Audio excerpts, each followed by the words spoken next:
Hello student, welcome back to my English class. It's great to see you again here.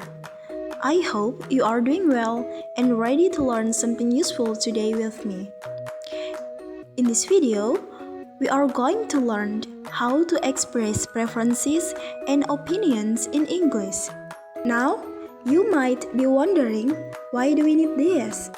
Well, when we talk to friends, when we are in a group discussion, or even when making daily choices, we often say what we like or what we think about something.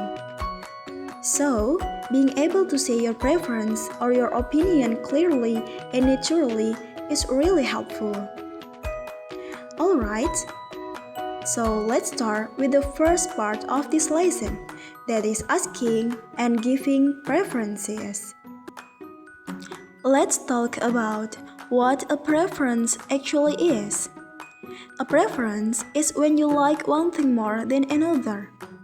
For example, you might like both burgers and pizza.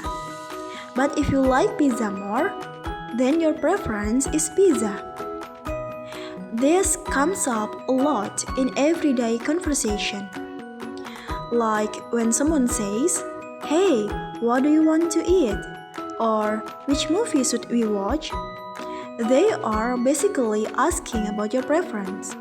So, by knowing how to ask and give preferences in English, you'll be able to join conversation, make decisions with others, and express your likes in natural way. Next, let's see how to ask someone about their preference. There are several expressions you can use, and they are all pretty simple. For example, you can say, "Do you prefer blah blah blah or blah blah blah?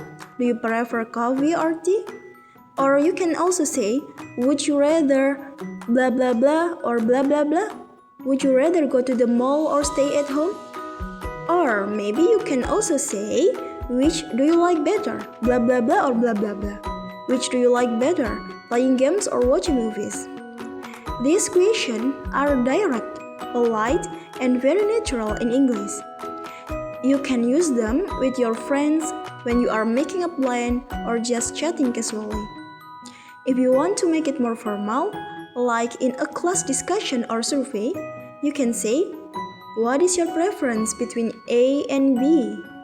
So, remember, do you prefer blah blah blah? Would you rather blah blah blah? And which do you like better blah blah blah? Are always to ask for someone's preferences. So, after someone asks you about your preference, how do you answer? Well, there are a few simple structures you can use. You can say, "I prefer tea to coffee," or "I would rather go to the mall than stay at home," or even, "I like playing games more than watching movies." And even you want to make it a little more formal, you can say, "My preference is for reading in the evening." It's also a good idea to explain why you prefer something. For example, "I prefer tea to coffee because it's not too strong." Or, "I'd rather go to the beach than the mountains because I love the sound of the waves." This makes your answer more complete and helps the other person understand you better. Now, look at this short example of a conversation of asking and giving preference. So, imagine the girl asked the boy, "Do you prefer studying in the morning or at night?" And the boy will reply, "I prefer studying at night because it's quieter and I can focus better." See, this is simple, right? You asked, the other person gives a clear answer and a reason. This kind of conversation happens a lot, especially when you are working in groups or planning something with your friends. When you are talking about preferences, here are a few language tips to make your English better. The first one, keep your language simple and clear. You don't need long sentences. The second one, give a reason if you can. It makes your answer more interesting. And the last one, use polite expression. For example, you can say, I think I'd prefer blah blah blah instead of just I want blah blah blah. And finally, remember that communication isn't just words.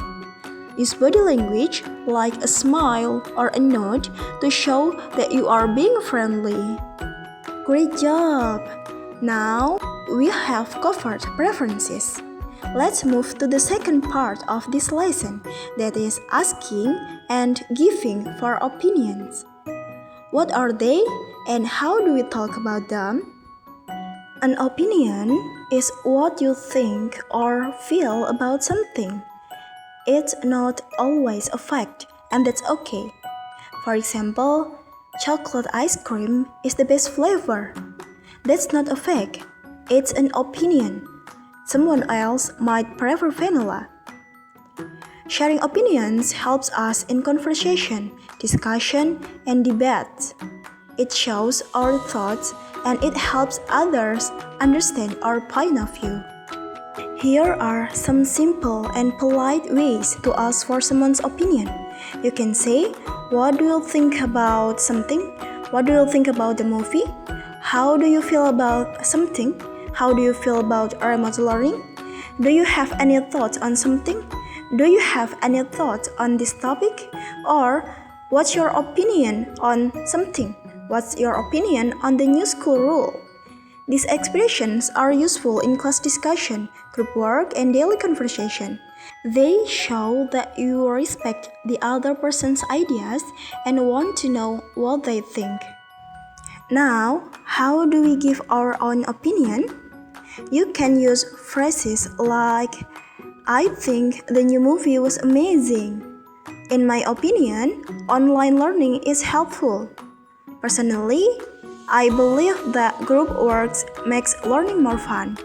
Or, from my point of view, school uniforms are a good idea. It's also good to use polite and soft expression, like maybe we could try blah blah blah, or I feel like blah blah blah, when you want to make a suggestion.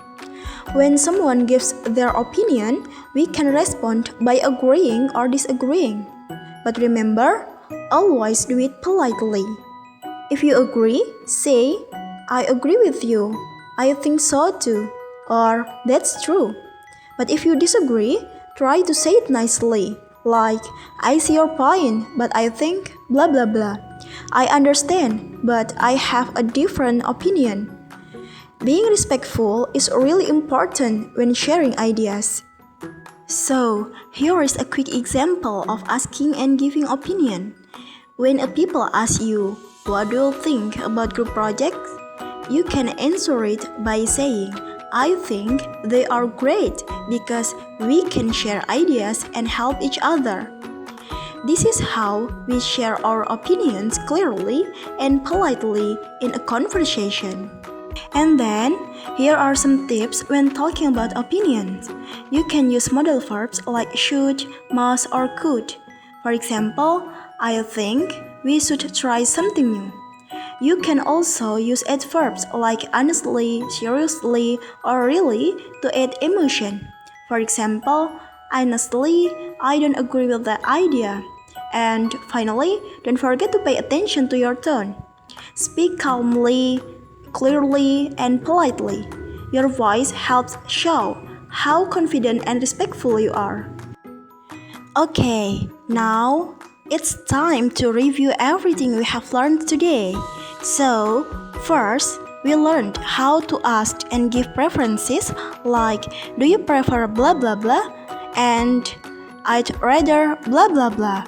And then, we talk about how to ask and give opinions like, what do you think about blah blah blah?